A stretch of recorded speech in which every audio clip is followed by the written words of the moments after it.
about the current state of business in middle market organizations. My name is Jason Skidmore. I'm with Vernovus, and I'll be moderating this morning.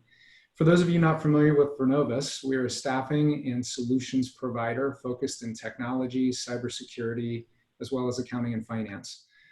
Through this model, we're able to both staff up your existing teams with talent to complete your most critical projects or deliver the outcomes you are pursuing through our team of experienced consultants. We pride ourselves on bringing top knowledge and expertise to our clients, and really hope this webinar will serve all of you as an opportunity to learn from some of the top leaders in their respective fields. We chose today's topic from our personal ambition to have a greater understanding of what's going on in the market and among our peers. So with that, I'd like to take a moment now to get you introduced to our panelists. I'll have them each introduce themselves, tell you who they are, who they're with, and a little bit about their organization. So Tom, I'm gonna start with you.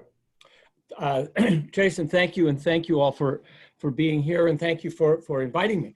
I am, with the frog in my throat, am Tom Stewart. I'm the Executive Director of the National Center for the Middle Market. Very briefly, the NCMM is a research group headquartered at the Fisher College of Business at The Ohio State University, which you can see on the virtual background behind me.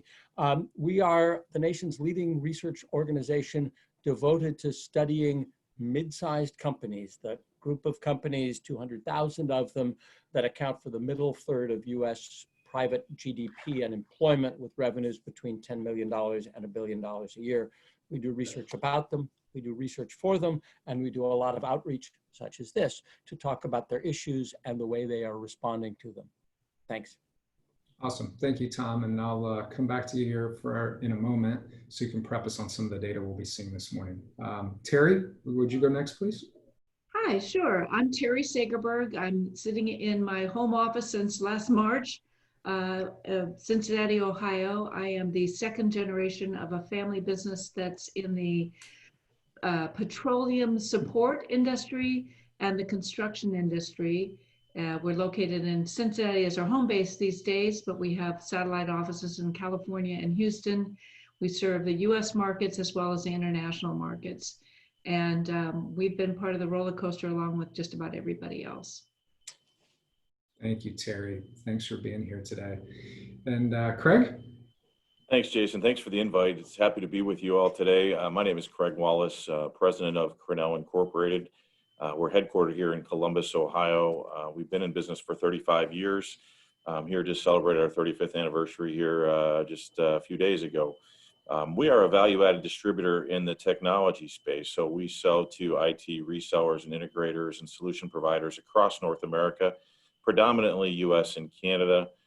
We focus very heavily in some of the enterprise content management space in the financial markets with a lot of check and electronic signature type products and offerings, and then print and workflow offerings going out to the office equipment dealer space. So thanks for having me, Jason. Thanks for being here, Craig. Really appreciate it. Okay, so to all of you viewing, our session this morning is going to follow the format of a panel discussion with live polling. We're going to be live polling you, our audience, to see what your current thoughts are on a few key questions. We're going to present 3 questions to you and collect those polling results. Now, these questions are going to mirror prior research data that was from the National Center for the Middle Market. So once we've collected all of your responses, we're going to look at that data and turn to our panelists to assess the information and to reflect on it from their perspective. And Tom, would you mind just giving us a little more insight to the research that your organization has done and the data that we'll be seeing today? Yeah, sure. Every quarter we do a survey called the Middle Market Indicator. It's a survey of 1,000 mid-sized companies from across industries across the country, asking them about their past performance, their expectations of future performance, their investments, their expectations for future investments, their confidence, their challenges, a whole bunch of questions like that.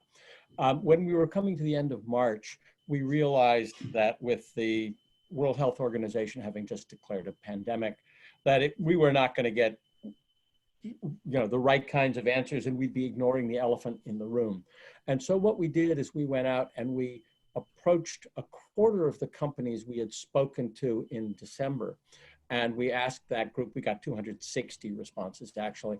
We asked that group a series of focused questions about the impact of the COVID-19 pandemic as they saw it and as they foresaw it. Now, those were data collected the last 2 weeks in March. We're actually in the field right now with a full survey of 1,000 companies that we're going to get the results back on that at the end of next week. But this was sort of like early in the impact, early in the ramp up, and we have some data from 260 companies. And in the case of those companies, because they're companies we talked to in December, we can do the world before and the world during comparison, and you'll see some of those numbers as we go forward. That's great. Thanks, Tom. So we thought it would be a neat experiment as Tom and his team are out doing that polling and that research again. We wanted to get some live polling from you guys around some of those same things. So I think with that, we're ready to launch our first poll question. So Petra, if you wouldn't mind popping that up. So our first question to all of you is, how has your organization's revenue been impacted by COVID-19? So we're looking for some perspective from you and understanding that that's probably changed a little bit from what it may have been at the end of March to what many of you are seeing today. So we'll give a minute for those results to come in. And while you're doing that, just another note, please feel free at any point in time, if you have a question, to use the Q&A feature, or the chat feature is fine too, to ask questions. You can make comments. Maybe you'll add some clarification or details to some of your answers along the way. We'd be happy to field those and to work them into our conversation as we go through it. Okay.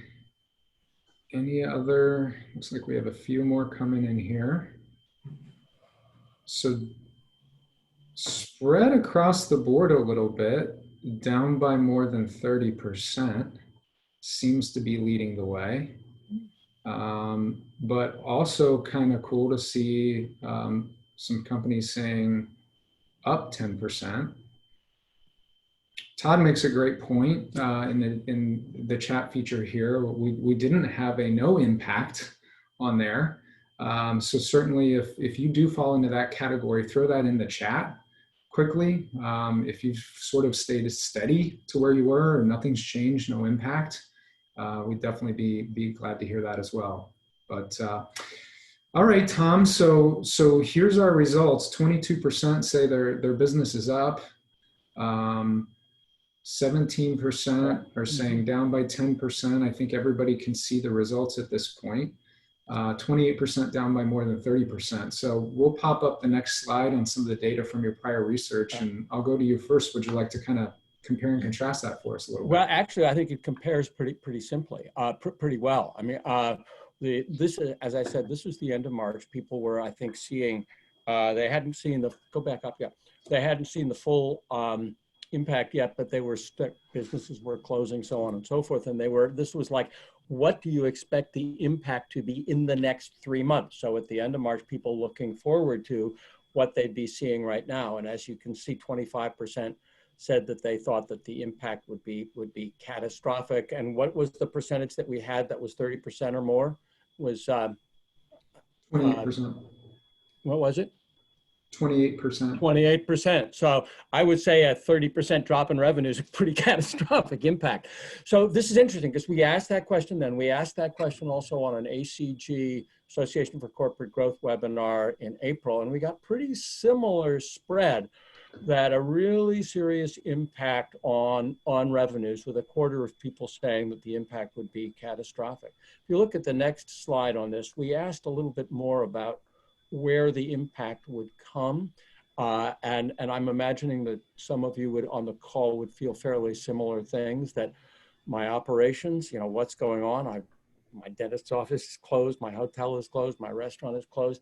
Obviously that impact varies a lot by business. You have some people, including that 22% who said business was up 10% or more, who may be in essential services or making PPE or so on and so forth. But, you know, more than 4 out of 5 saying having pretty immediate negative impact on business operations, revenue, hours worked, number on staff, and nearly 4 out of 5, 3 out of 4 on the supply chain and on the lifeblood, working capital and cash. So it looks like a pretty consistent thing, but I'd love to know what Terry and Craig have seen in their businesses. Yeah, Terry, would you like to walk us through that? Sure. So just like everyone's saying, we, through the end of May, our overall business gross revenue was down 16%. We are looking at June at being horrible. June itself will be down about 26% at this point. We're always open if someone wants to place a nice big order for us. We got time, right? Yeah, we got time. We have capacity. The good news for us is that starting in 2019, we really worked on streamlining our operations. And so our GP is only off about 12% through the end of May.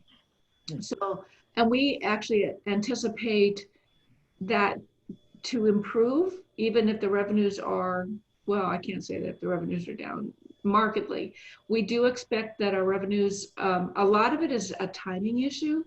So our biggest challenge right now is that we have a lot of international business that are big tag sales, and India and China are really struggling because you can't, it's always a letter of credit with us on the larger transactions.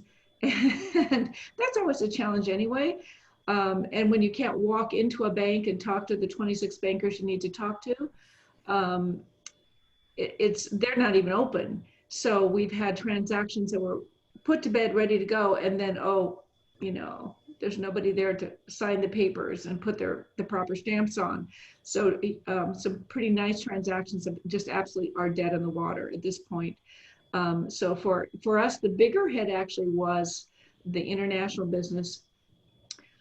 So in general, and then I would say the other caveat, so we're in the petroleum support, and then in the construction side of our business, we are seeing a gentle upswing in that business. And I use the example that the number of orders entered has increased, and the number of line items per transaction has increased, and it's steadily increasing. So we believe that they're figuring out how to go back to work. One of our challenges in that world is that every state has different rules, and so nobody knows what they can do. But revenue, without a doubt, has been a big challenge. Construction sort of in the second phase of reopening in most states, right? So that's good for you. Yes. Yeah. Yes. Not first, but it's second. Yeah. Yes. Great thoughts, Terry. And for us, the second quarter would be a very busy time. Very, very busy normally. It's a frozen world in the first quarter. We don't usually see too much. Second quarter is when they're all buying and getting ready to go to work and starting to work. Third quarter, they're very busy working, just buying replenishments. So second quarter is when they're stocking up. It's been, of course, just now picking up instead of well into the swing. Yeah. Well, and how great that you were able to impact your GP more positively. Yeah. Based on some moves you can make. That's great. And I think the kind of crazy thing is we were deemed essential because we support petroleum. And yet that doesn't matter if your customer has different roles. For sure. Awesome. Craig, what would you add? Very similar to Terry. I think we were very bullish coming into the year, so we set some pretty aggressive growth goals on that, and we will see that we're coming out of May, we're down about 3% off of plan in terms of that, but up about 8% over last year. And as we look at that piece of it, it's certainly the misses get bigger the further we go into the year. So we had a real strong start to the year. We're feeling it certainly begin to soften up here, through end of April and May on that side of things. But as we look at it, some of it is due to mix. We do a lot in the healthcare and the financial services market, so we've been deemed essential there to help our partners in those spaces in terms of that. But a lot of the cases are in the higher end solutions products. We can't get into certain facilities to do the installations and get things installed because there's either no customers there or we're not allowed in, either remotely or on site too. So we have some pent up demand there, which then, if the solutions business holds a bit, some more of the commodity business that we do, it certainly impacts our margin and our mix. So on that side of it, but thankfully for us too, we've been, keeping a close eye too on accounts receivable and cash flows. Everyone's been tightening up on that front too as well. And cash has been certainly being watched very heavily right now, both up and down all the supply chains, and a lot of conversations being had in our industry around those types of conversations. So very similar to Terry. Yeah, sounds like you guys are all over it. And Craig, I actually had a question entered into the Q&A for you. Okay. It says for Craig, and this is from Douglas, from your view, what is the COVID-19 effect on businesses in Canada? Thanks for the question, Doug. I think it's one that we see right now up north, talking to them. They look, customers that I've talked to, owners up in Canada, are a little bit more frustrated in that they are not opening as quickly as we are here in the States, have been a little bit more conservative than we have in terms of that piece. And therefore feeling like, if I would go back and probably Tom's earlier surveys in the year, I think we all started to panic earlier on in this thing, thinking that it's going to get worse than it really is. And then as time goes on, we feel more optimistic. And I think they're a little bit in that phase right now. They're a little bit behind us in terms of what we see. The lockdowns have been a little bit stronger in certain locations. And so we're forecasting a little bit more conservative numbers in Canada coming this year. But again, we had strong tailwinds coming into the year in Canada, and in terms of that. So I think we're going to see Canada soften a little bit more here, and hopefully they can open up and get going. It's an interesting perspective. Tom, Terry, any perspective on the Canada question? That's the same. We have a lot of petroleum work in Canada. It's pretty much the same thing, that they're just extra cautious, I guess is the best way to place it. And so we are seeing that it's, we have a delay, more of a delay there. It's not as extreme as India and China, but there's without a doubt a delay in what's happening in Canada right now. Yeah, Jason, I'd love to hear from Terry and Craig about that number on the left of the screen, the 51% who at the end of March said that just ongoing uncertainty, just not knowing what's going on was the biggest issue. How has your degree of uncertainty changed? Are you feeling, how uncertain were you feeling? Are you feeling less uncertain now? Even no matter how good you see the pictures, are you seeing the picture more clearly now than you felt? And are things clearing up in terms of your ability to plan? And well, I drank more in March. So you saw things with great clarity. You just didn't remember what you saw, right? Yes. Remember that in March, that's when we were all trying to decide about PPP funding. And then once we decided to put that application in, we were calling our banker every 7 minutes to see if we'd gotten the funding. Right. Yeah. Once we got the funding, they said, oh, here are the hurdles you have to jump through. And we said, oh my God, let's just give them the money back. And so it was a nightmare. And when I talked to other business owners in other industries, I had one colleague that it was so horrifying for her that she chose not to go after the funding. And then, so there were, and she was in the staffing business because, her staffing levels go up and down and up and down. So how do you pick that magic number? So March was very negative. First of all, we didn't know what we were facing. Number two, everyone was thinking, let's get some of that money. Let's get, let's go up to the max of whatever we can afford. And then all of a sudden you're terrified about having to give it back. And some corporations did give it back. That was probably, and then the money was running out. That was horrifying. Mm-hmm. And then of course, on top of that, you're worrying about your employees. You're worrying about whether your customers are going to pay their bills. That's at the beginning of the whole darn thing. Yeah. We had a customer on day 29 of their 30-day terms tell us that they're going to extend their payment for another 90 days. And it was, it was a few $100,000 on that particular account. And it's like, yeah, if this is day, 12 of being locked down, what is the rest going to look like? Was this a precursor to the rest of the event? Yeah. So I would say in March, absolutely everyone was joining me in drinking. And I think as we began to see how things were working, I think we got more less fearful. More coffee. Yeah. Yeah. But you know, the fear of the unknown was an amplifier. Yeah. Yeah, I'll add to that. I think, maybe it's not less, becoming more clear. Maybe it's becoming less fuzzy, in terms of what we see out there early on. We're dealing with something that was predicted as a virus, a flu that would impact the elderly and the weak. We were seeing, supply chains tighten up in Asia and China and areas where we made significant decisions to pull inventory in and stock up in advance, for future, if this is all it's going to be. And then very quickly, it moved to a global pandemic and then followed by, huge unprecedented shutdowns in our country. So things were moving so quickly, so fast, it was almost hard to stay up with everything going on early. And, where do you invest? Where do you pull back? Where, who gets credit? Who doesn't? What lines do you enforce? And where do you double down in terms of that? So a lot of uncertainty in those early days. And now I think, we've been able to get through the quarantine piece, understanding where it's at. I think starting to open back up again.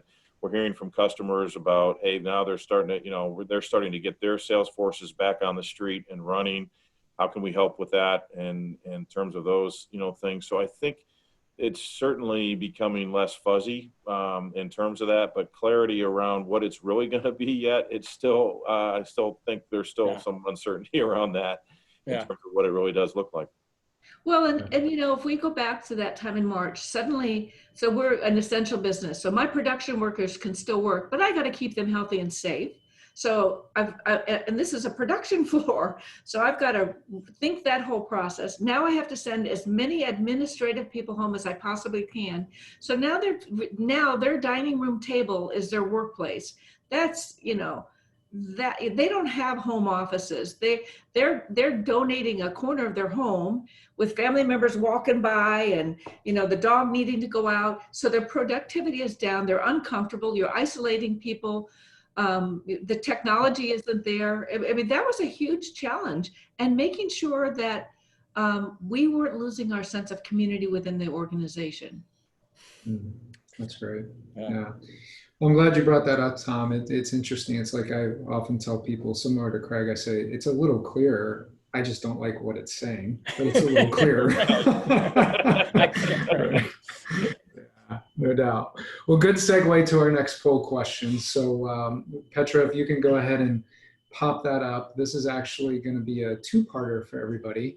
The first question is, how has your organization or how have your 2020 new growth initiatives been affected? And then similarly, how have your 2020 capital investment, how has your 2020 capital investment been affected? So please jump in and begin to answer those. We do have the no impact question here. So. And we do, that's right. That's right, it stayed the same, absolutely, that's an option. So I'm excited to see what these results will look like, Tom, and have you do the compare and contrast again. And as I see the results coming in, and we'll publish them here, we'll give everybody a few more minutes, another minute or so to get some responses in. Things are definitely, man, it's across the board, wow. Let's give it just a little more time. So right now what I'm seeing so far, just as you all continue to enter your votes, so on the new growth initiatives question, it's spread pretty evenly across everything except increased a lot. Mm-hmm. But we do have 24% so far saying new growth initiatives have increased a little. Huh. Matching 24% who say decreased a lot. So that's interesting. Mm-hmm. And then capital investment, the large majority are saying stayed the same, actually. So Petra, I think if you're ready, I don't see any more rolling in, we can publish that. So there we go. So everybody can see it. Huh. So it's 53% on the decrease. No. So that's interesting. That's like 53% on the decrease in growth initiatives and 47% stayed the same or increased a little. So that's not too bad. And likewise on the CapEx mostly stayed the same. And where's the decreased? No, I mean, decreased a little at yeah, 26, decreased. Yeah, so and yeah. so it's a little bit, yeah, it's a little bit weighted toward decreased. So it's interesting. Let me share with you what the data we got from the survey was again end of March. First of all, it was growth. I mean, we knew that given that uncertainty, people weren't going to tell us weren't going to be able to forecast their growth. But that group of people we talked to in December had expected growth of nearly 6% on the top line, and 8 out of 10 said that growth would decline. And they'd expected to add 3.2% to their payrolls, and 64% said that they would reduce employment. So that was the one thing, the growth projections would fall. And then here's the investment data on the next slide. 51% had said they plan to enter a new domestic or international market. So to move from Dayton to Dallas, or expand from Dayton to Dallas, or Dallas to Dayton, or Indianapolis to India. And a third expected to build a new plant or facility. And as you can see in March, basically a lot of people said, we're going to pull back or we're going to put them on hold. And the delay, those numbers that we just saw might reflect delay as much as they did anything else.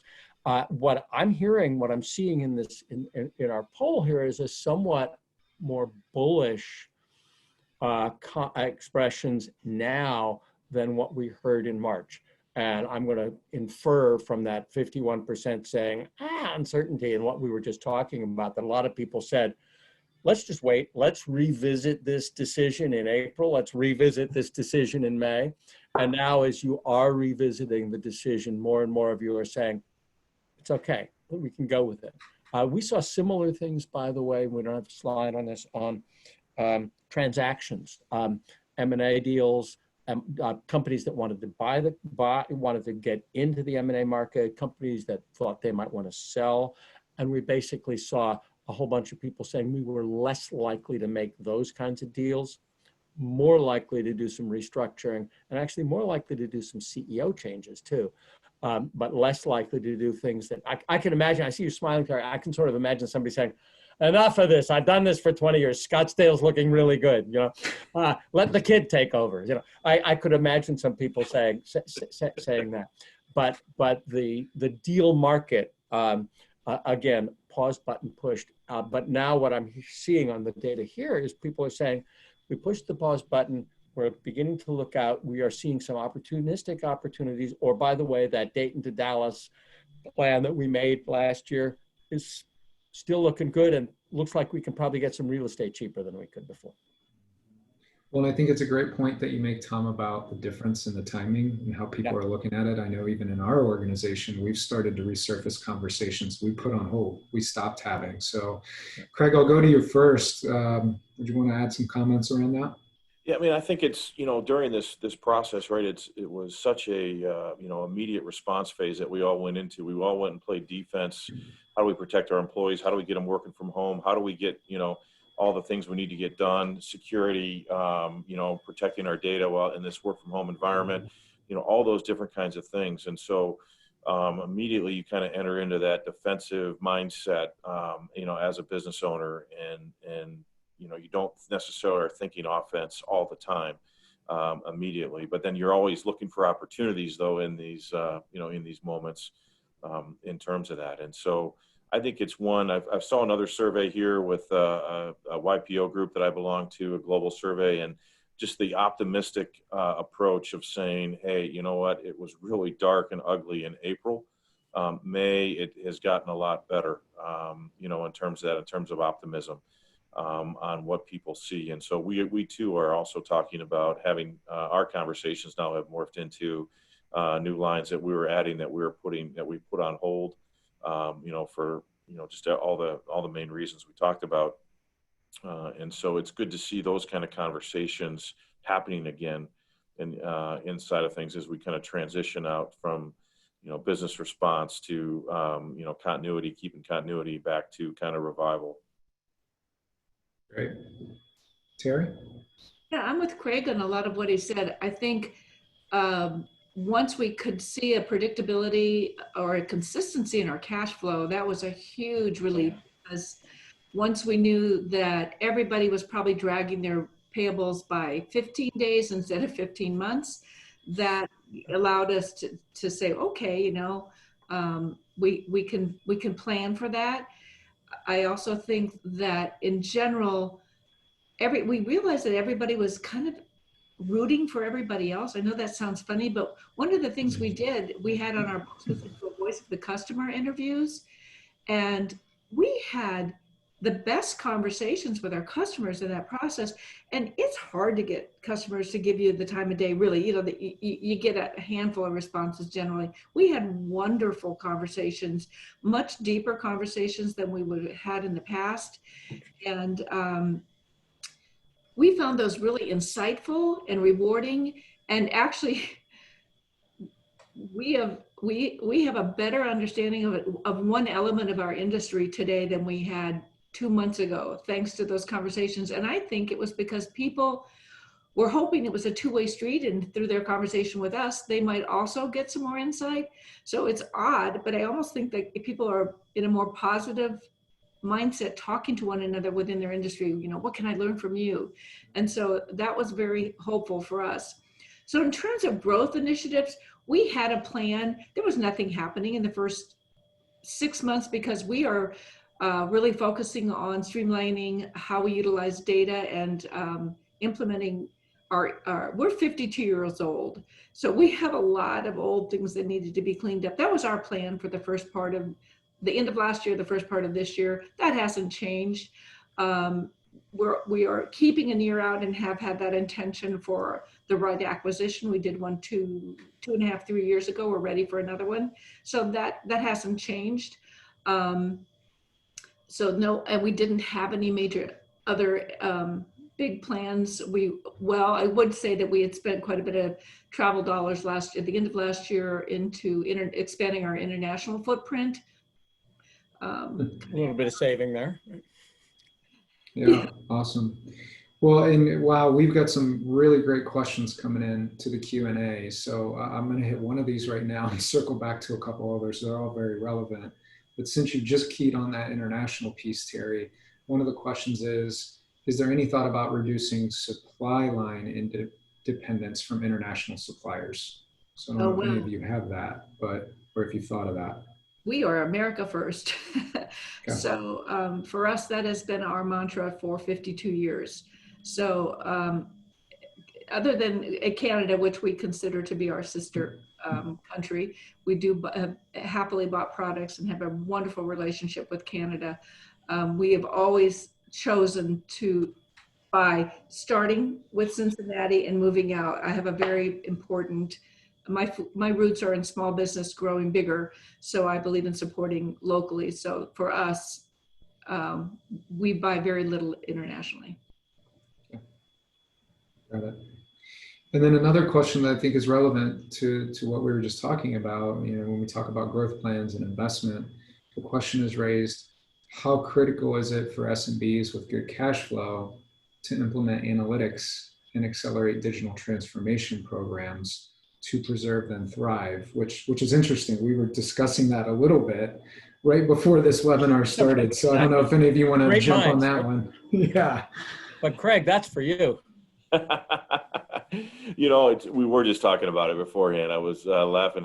Thank you for the question, Hector. And certainly, the analytics pieces of our businesses, the tools and the capabilities now to drill into and find and just fine tune your business is certainly becoming more and more readily available and more powerful, as opposed to the manual days of old where we had to just do it and then do it all over again.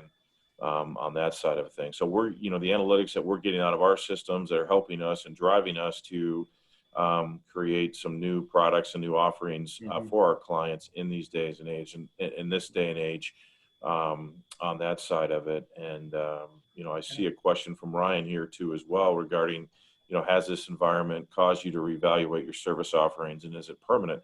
That's some of the things we also debate on. Some of these new offerings, are they relevant post-COVID in terms of what does that world look like, right? Is this something that's going to be a fad for for 60 days or 90 days afterwards or a year and then it's done, or does it continue on? And how do we evaluate or retool around some of those things? So specifically in the healthcare world, to try to help out some of these healthcare organizations that are just taken on the chin financially, it's brutal for them. I can think of a couple of things on the analytics front. I mean, if you think about analytics in different areas, right? Like, first of all, we're probably going to have a hybrid work from home, work in the office, and more, so that opens up all kinds of cybersecurity questions, more exposure, and analytics and defense of your data and stuff like that is going to be critically important. If you think about operations, all the stuff that Terry's been doing about efficiency and so on and so forth, you've also got, an analytics question. Analytics can help you with some of that, and also help you with what are your workforce safety issues, and how do I handle if somebody's got to go home sick, or people have to quarantine. Some workforce optimization stuff in the analytics area can probably be very helpful now, and then very helpful in the long run. And then Terry, I love what you said about these conversations you're having with customers that are more heartfelt, more intimate, less structured, but if you marry that with more data, if you capture that qualitative stuff and then marry that with more data, wow. I mean, that it seems to me that there could be some opportunities that companies could really seize to come out of this with a lot better knowledge of customers on sort of both left brain and right brain. A funny twist on the data. I have a friend that develops apps, and he's developed an app because as a business owner, we now have to monitor the health of our employees. Yeah. So he's developed an app that people can use their little phone or their laptop before they come to work or as they're entering work, that meets the requirements for the CDC or the local government, that HR can then track and retain, because this is a whole new can of worms. It's a whole new data set. Nobody knows what to do with, is it HIPAA, are there HIPAA rules? Are there these rules or that rules? Whole new set of data business owners didn't know they had to have. And so he's come up with a simple little thing. So here we have a couple things, right? Ingenuity in a pandemic.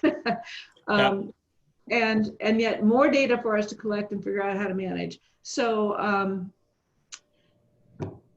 good things can come out of these circumstances, but we all have to be nimble and open-minded and creative. Yeah, and prudent too. Nimble and prudent, right? Yeah. Oh, and prudent. Yeah, that's an interesting combo. Yeah. Yeah. Yeah, and this whole series of topics we just talked through, I'll weigh in even from our perspective, because we have a whole solutions practice that focuses on digital transformation, Right. From network re-architecture all the way through getting companies ready for automation and analytics. And I can say from our perspective, those are the initiatives that did not stop. They did not go away. Companies did not put them on hold. And if anything, more conversations started from other organizations about wanting and needing to get there very quickly. So just think about what Terry was saying about needing 30 bankers in a room to approve something, right? How do you digitally transform that? And that's going to happen, and that'll change your letters of credit going forward. Right. Yeah. I mean, even Lori's question in here about digitalization falls into that bucket. I mean, from an owner standpoint, I think we're all looking for ways to make work function easier, smoother, automate things, etc. Terry, sorry, I cut you off there. Oh no, I always cut people off. So. It was one of the things we witnessed in these last 2 months is someone all of a sudden going, "Oh, I guess DocuSign is okay," whereas buy a house with it. Yes, it's okay. But suddenly, all these other entities had to start. Banks suddenly had to say, well, "I guess I can loan you money with a DocuSign signature because I ain't going to come and visit you to get your signature." So we have to rethink our practices. Everybody does. And so as we are retooling how we do business, that's just another piece of it. Yeah, awesome. I think okay. Just to touch on here. Mm-hmm. So I have a friend that owns a chain of dental practices. Great. He can do business again. But guess what? His capacity will never be what it was. That's right. Because of all these rules. So there are impacts to businesses downstream here that we haven't even begun to understand or appreciate. The restaurants business is, of course, the same because we eat out now once a week to support them. We used to do the takeaway. We're good supporters of American intuition, but these poor businesses are suffering. And this is where ingenuity is also going to have to kick in, because otherwise, I guess I'm going to be learning how to pull my husband's teeth. Or knock them out. Well, I'm good at You that. do that, but you think about it's just like green retrofitting of buildings. How do we do a COVID retrofit? Like the HVAC systems. I mean, Right. you might be able to get dental flow through increased if you could do a clean retrofit of offices, but that's a huge issue. Yeah. Absolutely.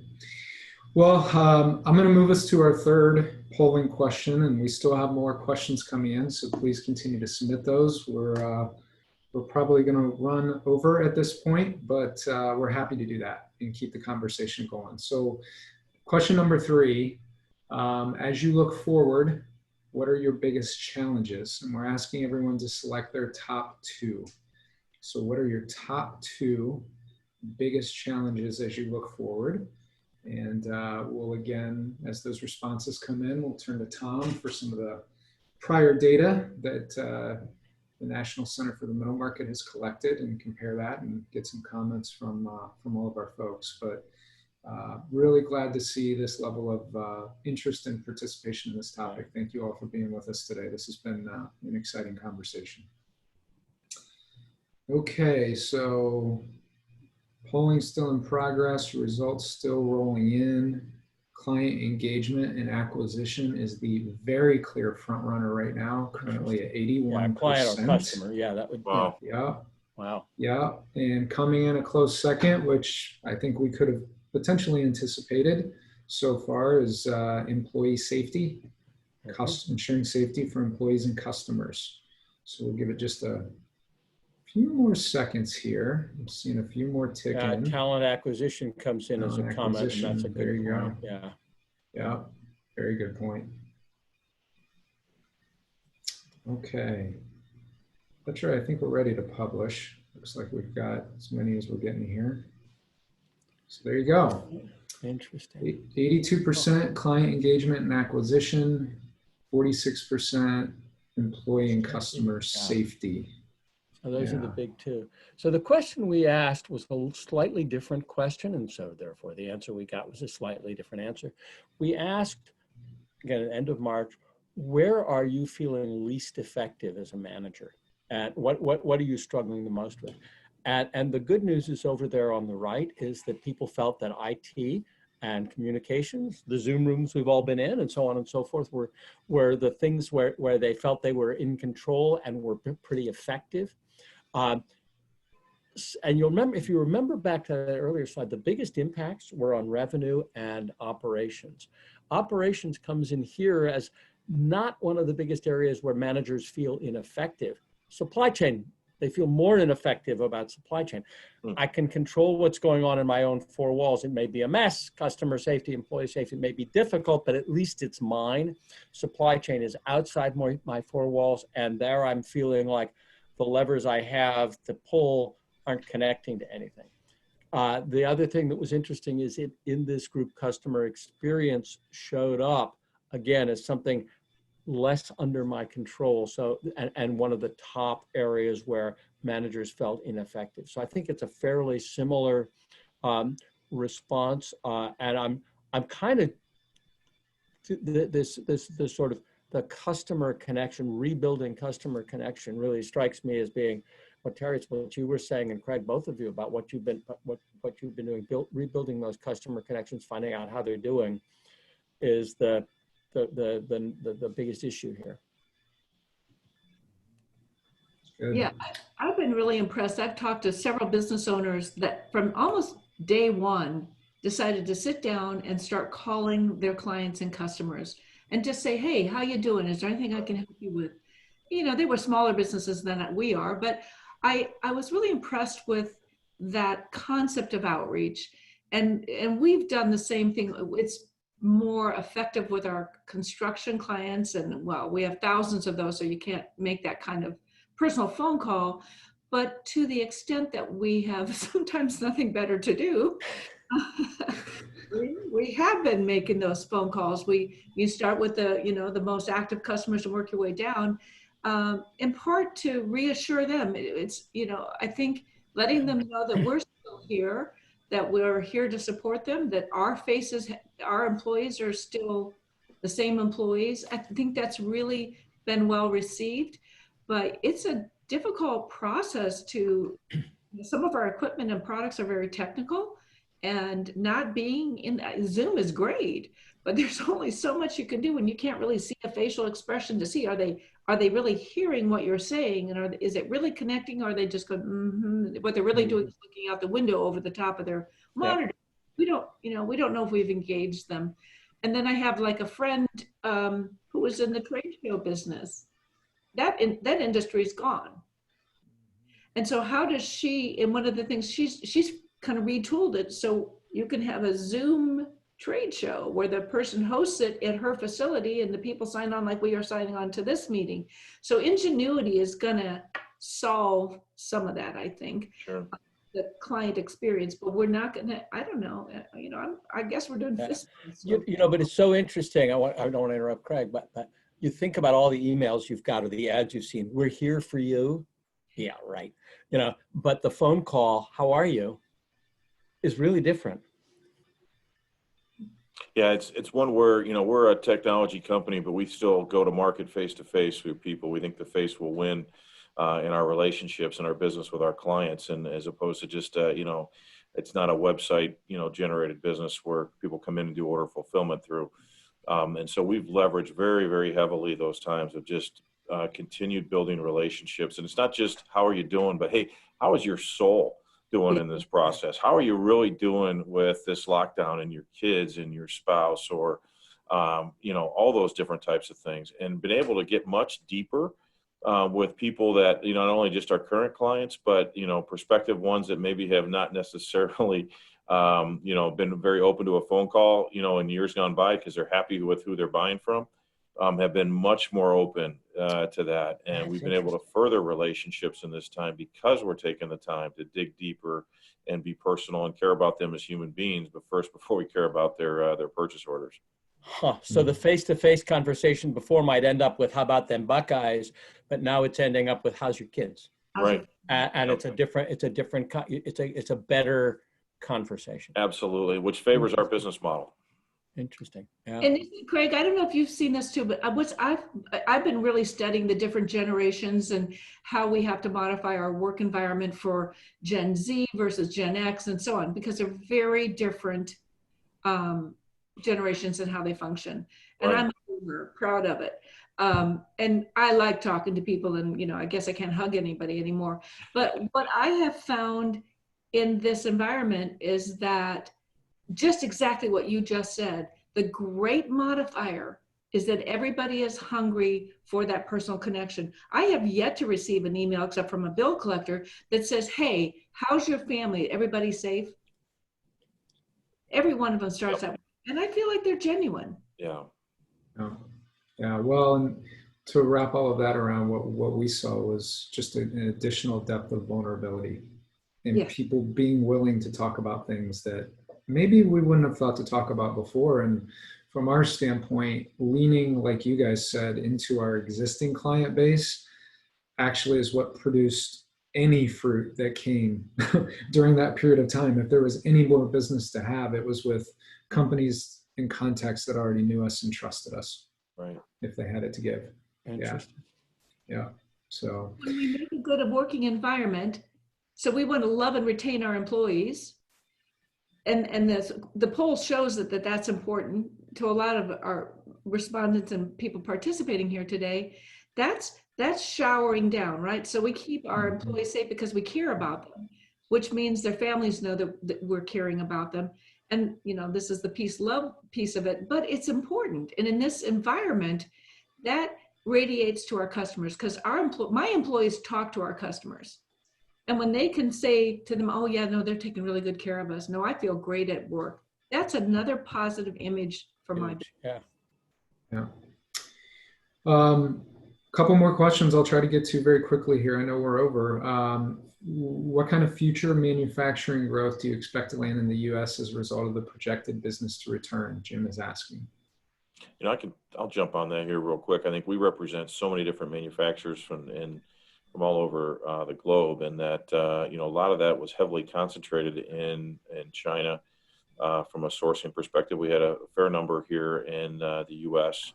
But what we do find is that U.S. companies manufacturing in China had already started to reconsider some things with the tariff conversations of last year. And so that started moving things and questioning it, and then which caused them to move and reevaluate, do I need to spread things out into other areas? And then you put this, the pandemic on top of it. And so we're seeing a lot more of our US-based manufacturers talking about bringing things back to the States, or at least diversifying, regions in terms of where they're supplying, and not having all their eggs in China from a manufacturing basket. Good. Thank you, Craig. And then we've got a question that's, loosely related, and it's around that idea of employee and client safety, I think, and it's asking, are businesses, the daily temperature checks, are businesses making that an employee requirement, or are they doing it?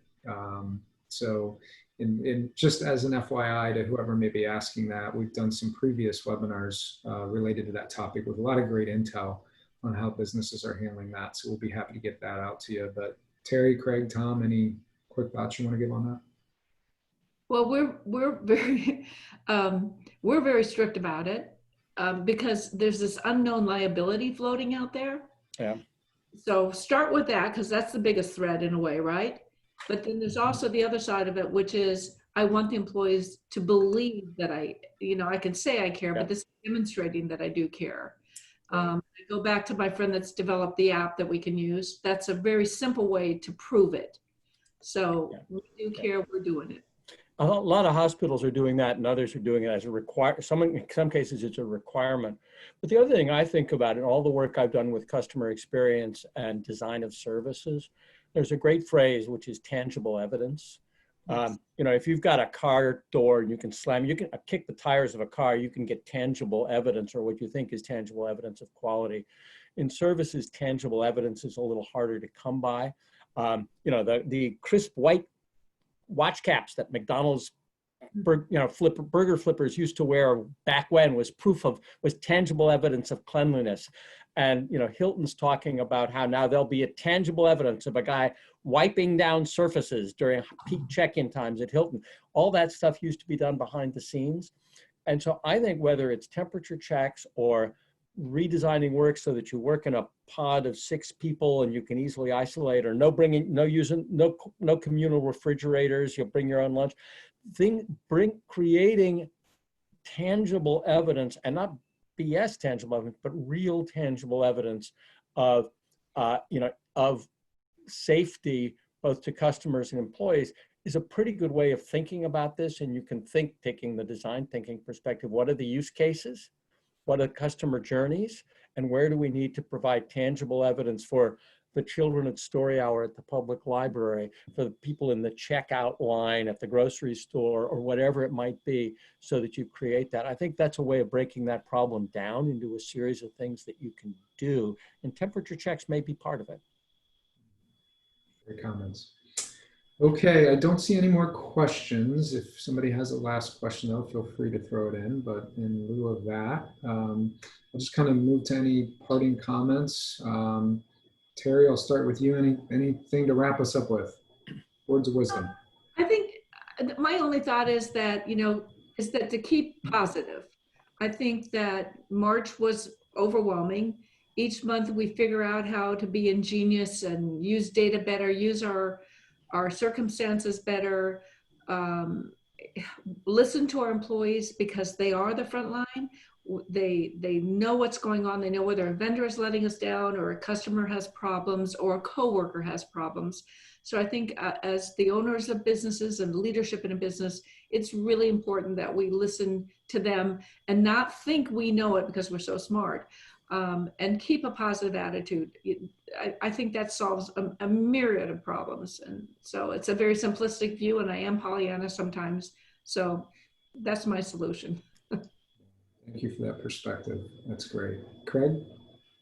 I would echo Terry's sentiments too as well. And I'd also, you know, as we continue to bring more and more of our employees back into the office, returning more to whatever the new normal will be here in terms of that, it's just continuing to touch base with them and making sure they're comfortable. I mean, we're dealing with a lot of situations with limited daycare now, what's school going to be looking like for them here come fall and their kids. And so leading our teams is going to feel and look different.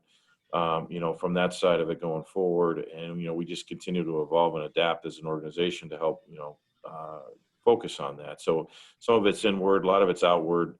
You know, I kept telling our folks all the time, get out of the news, get out of the social media, and start calling customers. And, you know, your perspective will change greatly from that side of things. So be of good cheer and, you know, hopefully the worst is behind us here. We'll keep going. We'll keep fighting. Awesome. Tom, the man of the middle market, please, any parting thoughts and Well, you guys publish such great data. Let everybody know where they can find it. Well, just two. One, we'll see more data on that, but the first is that I've been on a whole bunch of these things, and Terry and Craig have just been awesome. I mean, I think this has been one of the most interesting and valuable conversations, and Jason, with your input as well. And I love what I'm hearing about the connection with customers and how to make that work, and combining that with the safety for employees. It just makes an awful lot of sense. The other thing is that, echoing, you know, Dr. Fauci yesterday, this is not flipping a light switch and suddenly it's back. You know, there's going to be a lot of change. I saw comments, there's going to be a lot of capital investment. There's going to be a lot of human capital investment. There'll be a lot of workforce redesign. And so it's not just oh, good, 4th of July, we're done. You know, there's going to be a lot of rethinking. And I think what Terry and Craig were demonstrating is the kinds of input and thoughtfulness that need to come to make that rethinking, so that, you know, as we go forward, it won't just be a return. It will be you know, some kind of reinvention, and we just want to keep alert and keep listening and keep creating. That's great. Thank you, Tom. Craig, Terry, Tom, thank you so much. Wonderful insight and perspective, and thanks for being brave and talking about what's going on in your worlds. It means a lot, and I invite everybody that's on the call, please check them out. Check out their businesses. Check out the middle market data. Some great information out there.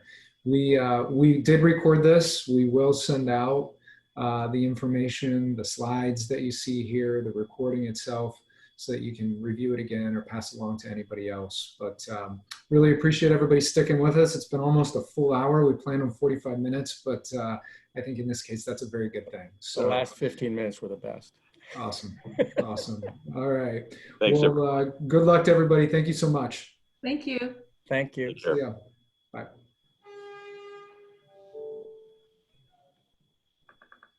It's just terrific. Ooh. Just us now? Did you get what you wanted? Wow. We'll have participants, but yeah, it was great. Yeah. Good. I think this was, seriously, you guys were awesome. This was just fabulous. Oh, wow. well, you made it easy, so. Yeah. Wow. Oh, Yeah, that was you made it easy. incredible. You made it easy. All right. What a great audience. Yeah, Lots of thank great you. questions. Yeah. Wow. Yeah. Jason, thank you for this. This is fantastic. Just Yeah, fantastic. thank you. Really. I did notice the president of my bank was on the call. I'm like, oh, I got to be careful.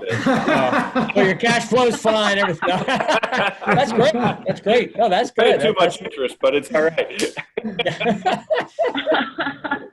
No forward-looking That's statements. So awesome. you're good. Yeah, exactly. All right.